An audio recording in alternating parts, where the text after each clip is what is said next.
સુરત શહેરના વ્યસ્ત પાલ-ઉમરા બ્રિજ પર એક દિલને ધ્રુજાવી દેનારી ઘટના બની, જ્યાં અચાનક હાર્ટ એટેક આવતા એક વાહન ચાલક કારની અંદર જ બેભાન થઈ ગયા। સમયસર મળેલી CPR અને ત્યાં ઉપસ્થિત ડોક્ટર તેમજ લોકોના સહકારથી તેમનો જીવ બચાવી શકાયો છે। સુરત શહેરના વ્યસ્ત પાલ-ઉમરા બ્રિજ પર એક દિલને ધ્રુજાવી દેનારી ઘટના બની, જ્યાં અચાનક હાર્ટ એટેક આવતા એક વાહન ચાલક કારની અંદર જ બેભાન થયા। 46 વર્ષીય વ્યક્તિ અચાનક કારમાં બેભાન થયા। ટ્રાફિકની વચ્ચે પણ આસપાસના લોકોએ અને એક ડોક્ટરે તરત જ સ્થિતિને સમજી CPR આપવાનું શરૂ કર્યું। ટ્રાફિકની ભીડ વચ્ચે ટીમવર્કનો કમાલ જોવા મળ્યો। લોકોએ દર્દીને તાત્કાલિક નજીકની હોસ્પિટલ ખસેડ્યા। હોસ્પિટલમાં ડોક્ટરોએ ડિફિબ્રિલેશન અને ત્યારબાદ એન્જિયોપ્લાસ્ટી કરીને દર્દીના હૃદયની ધમનીઓ ખોલી નાખી। સમયસરની સારવારથી ચમત્કાર શક્ય બન્યો। તબીબોના માટે હાર્ટ એટેક દરમિયાન પ્રથમ થોડી મિનિટોમાં CPR મળી જવું એ જીવન રક્ષા માટે સૌથી મહત્વનું પરિબળ છે। આ કિસ્સામાં તે સાબિત થયું છે। કેમેરામેન હકીમ શેખ સાથે વસીમ હાસમીનો રિપોર્ટ, આઝાદ ન્યૂઝ, સુરત।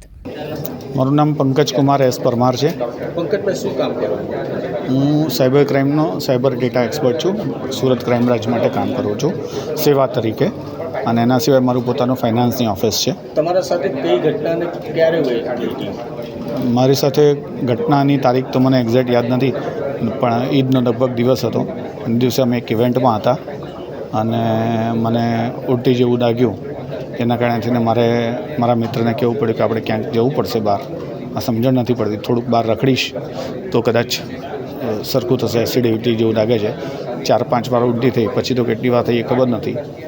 અને પછી ઉમરા બ્રિજ પાસે મારા મિત્રના કહેવા પ્રમાણે આઈ એમ કોલેપ્સ, મેં જીવ છોડી દીધો હતો। અને પછી ડૉક્ટરોએ અને જે રસ્તામાં મળેલા માણસોએ જે હેલ્પ કરી અને મને હોસ્પિટલ સુધી પહોંચાડ્યો, એટલું જ મને યાદ છે। અને પછી ડૉક્ટરોની મહેનતથી હું લગભગ 48 કલાકે ભાનમાં આવ્યો, એટલું મને ધ્યાન છે। શું કહેવા માંગો છો? ડૉક્ટરે હેલ્પ કરી? ડૉક્ટરોએ સૌથી પહેલાં તો મિત્રોએ હેલ્પ કરી, રસ્તામાં મળેલા માણસોએ જે CPR આપ્યો તે હેલ્પ કરી।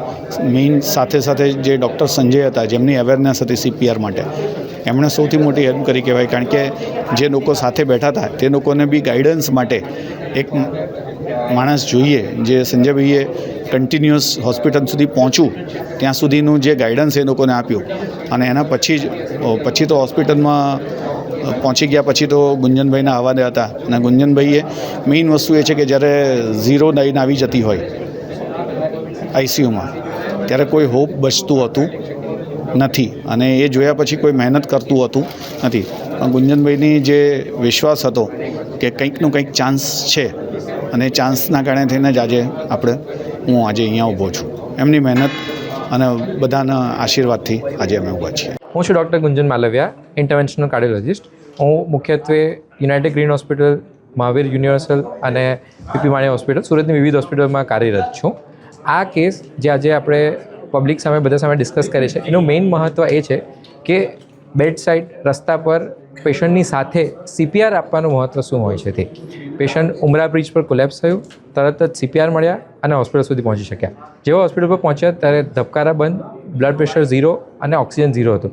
તેમ છતાં પણ અમે ટોટલ મહેનત કરીને એમને આર્ટિફિશિયલ હાર્ટ સપોર્ટ સિસ્ટમ પર મૂકીને એન્જિયોપ્લાસ્ટી કરીને એમને બીજા જ દિવસે ટોટલ કોમામાંથી બહાર લીધા છે, અને અત્યારે 15મા દિવસે એ નોર્મલ રીતે હરીફરી શકે છે। તો આ ટોટલ કમ્યુનિકેશનમાં સૌથી ઇમ્પોર્ટન્ટ મહત્ત્વની વસ્તુ એ છે કે સમયસર CPR અને સમયસર માઉથ ટુ માઉથ રેસ્પિરેશન મળીને જો પેશન્ટને હોસ્પિટલ સુધી પહોંચાડવામાં આવે તો ભલે હાર્ટ ટોટલી બંધ થઈ ગયું હોય, ફરીથી શરૂ કરી શકાય છે, અને સમયસર ટ્રીટમેન્ટનું મહત્ત્વ આ રીતે છે। પેશન્ટ અત્યારે ટોટલી પેશન્ટ નામ પેશન્ટ અત્યારે ટોટલી નોર્મલ રિકવર્ડ છે। Brain function, heart function, kidney, liver and lung function totally normal છે। એ નોર્મલી હરીફરી શકે છે અને એનું પોતાનું જૂનું અથવા તો જે રૂટીન કામ છે તે શરૂ કરી દીધું છે।